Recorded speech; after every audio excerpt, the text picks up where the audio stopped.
would not have lined up his witnesses. If it was not competent, he would not have appeared before the county assembly. The doctrine of acquiescence bides him from the beginning of the motion to the closure of sending him home. I'm most humbled. Thank you. Now we shall move to hear the closing statement for and on behalf of the Deputy Governor.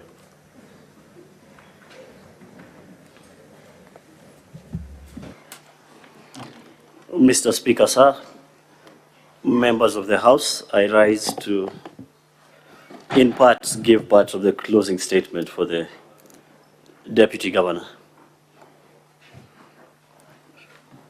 Mr. Speaker in the House, I'll reiterate the words of a member of this House who said during these debates that justice must not only be done, but must also be seen to be done.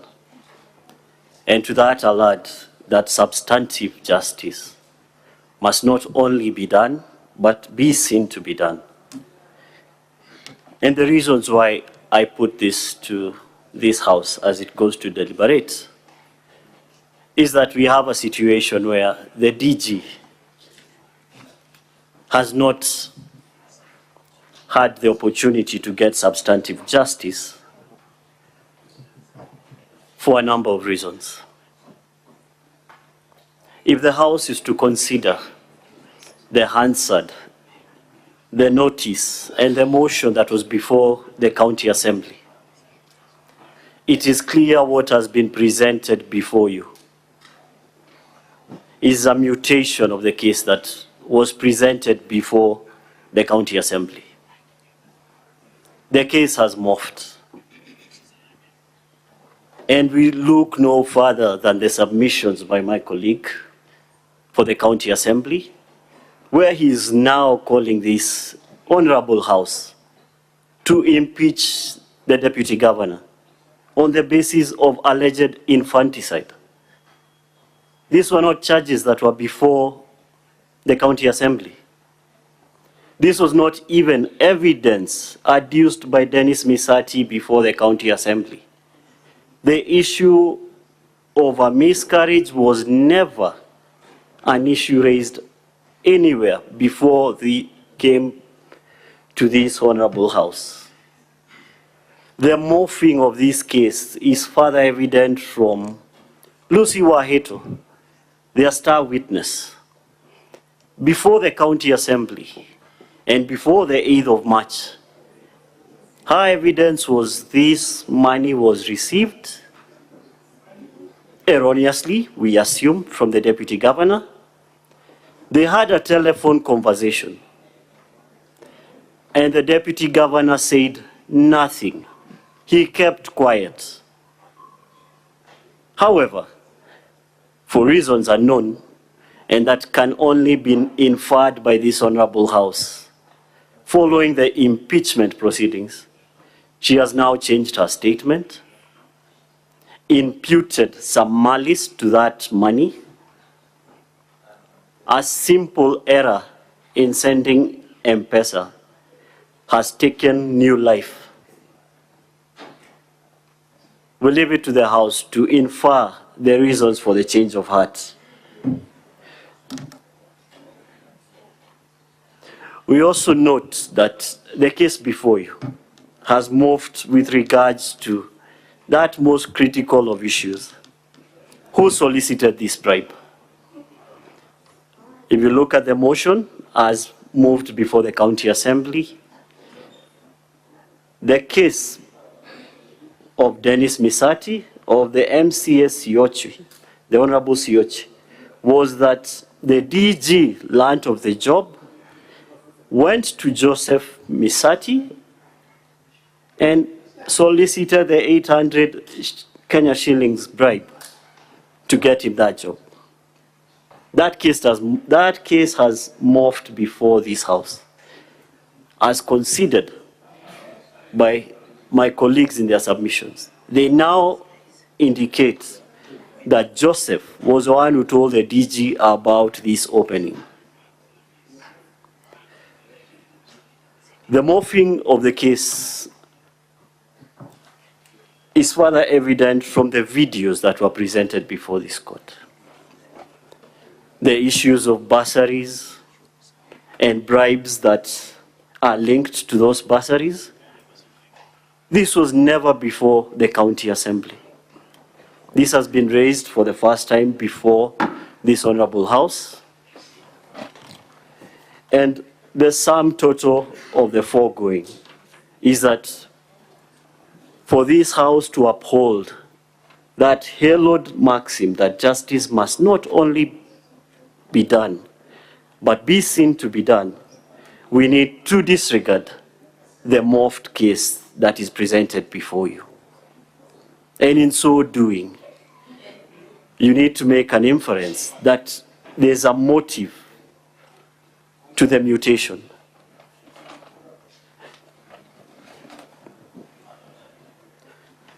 Following from this issue, there are some procedural lapses that were part of the proceedings before the county assembly.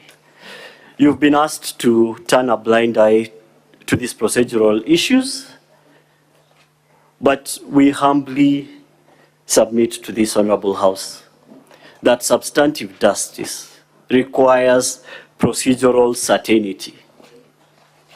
The deputy governor had no procedural certainty in the process that was undertaken at the county assembly. And this started on the 13th of February 2024 when a notice of a motion that was not supported by the evidence, was not supported by signatures, was moved and subsequently passed by the county assembly. A clear nullity ab initio was allowed to move to the stage of a motion. And from that, on the 21st of February, the motion that is before, that has led us to this hallowed house, was moved and duly seconded. And as would be expected, this motion should have been put to the county assembly to debate and make their determination. However, this is not what occurred. A motion to adjourn the proceedings was duly moved, not seconded, and I wish to underline that that motion was never seconded. But this notwithstanding, the motion was in unclear circumstances that one cannot decipher from the Hansard, determined, and adjournment duly issued. This adjournment, I wish the court to note, was contrary to the standing orders of that particular county government, which requires the motion to be moved and determined within 3 days. By the 24th of February 2024, that motion, having not by automatic operation of the law, we submit that from the 24th moving forward, there was nothing.